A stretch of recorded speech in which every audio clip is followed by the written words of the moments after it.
జై శ్రీదత్త, జై గురుదత్త.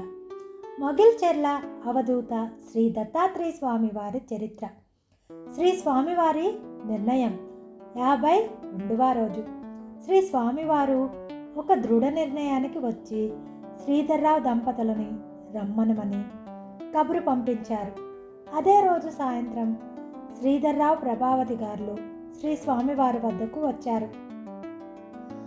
ఆశ్రమ వరండాలో తీరుబడిగా కూర్చున్నాక శ్రీ స్వామివారు నవ్వుతూ, అమ్మా, మొన్న మధ్య నేను ఆ నేలమాలిగలో తపస్సు చేసుకోవటం చూశారు కదా. సాధకులు ఎలా తపస్సు చేస్తారో అవగతం అయ్యింది కదా. నా తపస్సు కూడా చివరి దశకు వచ్చేసింది. ఇప్పుడు చెయ్యవలసిన కార్యం ఒకటి ఉంది. అది నా సజీవ సమాధికి మీరు ఆయత్తం కావటం. నా తపోదీక్ష పూర్తి అయ్యింది. ఆ దత్తాత్రేయుడి అనుజ్ఞ లభించింది. నాకు ఎల్లవెల్లలా రక్షణ కల్పించిన ఆ పార్వతీమాత ఆదేశము వచ్చింది. ఇక మిగిలి ఉన్నది మాత్రం నా సజీవ సమాధి. అందుకు మీరు సహకరించాలి. ఇది నా కోరిక అన్నారు.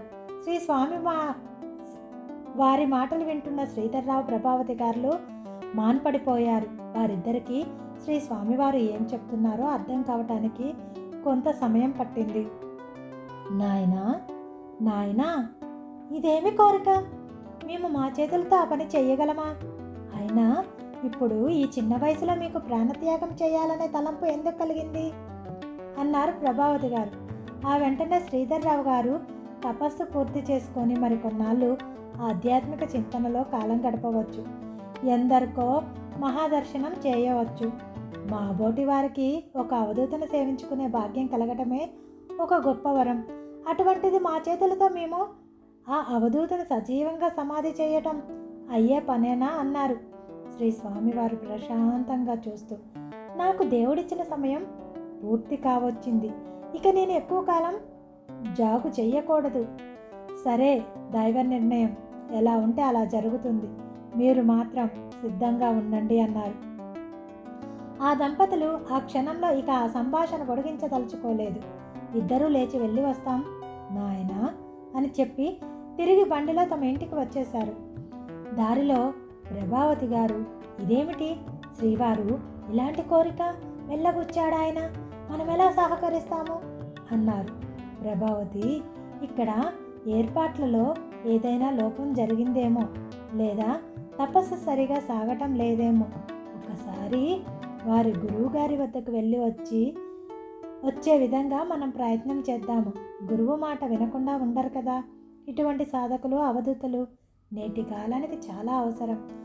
అర్ధాంతరంగా శరీరం విడిచిపెడితే సమాజానికి తీరని లోటు.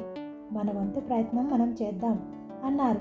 ఈ విషయమై రాత్రి పొద్దుపోయేదాకా చర్చించుకుంటూనే ఉన్నారు. వారిద్దరికీ ఆ సమయంలో తెలియదు తమకు లెక్కలేనన్ని సమస్యలు చుట్టుముట్టబోతున్నాయని, వాటిలో తాము ఉక్కిరిబిక్కిరి కాబోతున్నామని.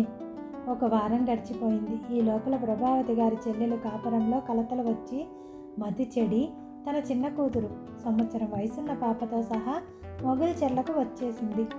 ఆ చిన్నపిల్ల ఆలన పాలన, అలాగే ఆ చెల్లెలు బాగోగులు చూసుకోవటం ప్రభావతి గారికి సరిపోతుంది. చెల్లెల యొక్క పరిస్థితి బాగవుతుందేమోనని ఒకసారి శ్రీ స్వామి వారి వద్దకు తీసుకువెళ్లారు. ప్రభావతి గారు, శ్రీధర్రావు గారు, ఈ అమాయకపు తల్లికి త్వరలోనే ముక్తి ఉందమ్మా అన్నారు స్వామివారు. ఆ ముక్తి అన్న మాటకు త్వరలో కష్టాలు తీరి కాపురం చక్కబడుతుందని ఈ దంపతులు ఊహించి సంతోషపడ్డారు. తీరా కొద్ది రోజులలోనే ఆ సోదరి మరణించి జీవోన్ముక్తి పొందింది. అమ్మా, ఆ అమ్మాయి సమస్యలకు ఈ విధంగా ముక్తి కలగటం ఒక్కటే పరిష్కారం. దైవం అలానే నిర్ణయిస్తాడు. మరో సమస్య కూడా త్వరలోనే తీరిపోతుంది. మీకున్న ఒక్కొక్క బంధము ముడివిప్పినట్లు వీడిపోతాయి. కొంత బాధ తప్పదు అన్నారు. శ్రీ స్వామివారు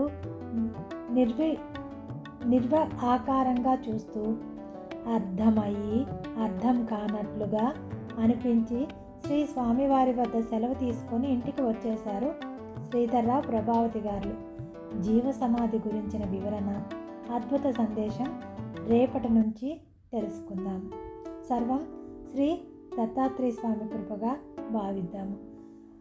పావని నాగేంద్ర ప్రసాద్ గారికి కృతజ్ఞతతో కూడిన నమస్కారాలు. శ్రీ దత్తాత్రేయ స్వామి వారి మందిరం మొగిల్చెర్ల గ్రామం, లింగసముద్రం మండలం, నెల్లూరు జిల్లా. ప్రతి ఒక్కరూ స్వామివారిని దర్శించుకోండి. మీ యొక్క ఇతి బాధలను స్వామివారికి చెప్పుకొని మీ జీవితంలో సకల సంతోషాలు కలగాలని కోరుకుంటున్నాను. అన్ని వేళలా మందిరం తెరిచి ఉంటుంది. ఏ సమయంలోనైనా దర్శనం చేసుకోవచ్చు. జై శ్రీదత్త, జై గురుదత్త. ఓం ద్రాం దత్తాత్రేయ నమః.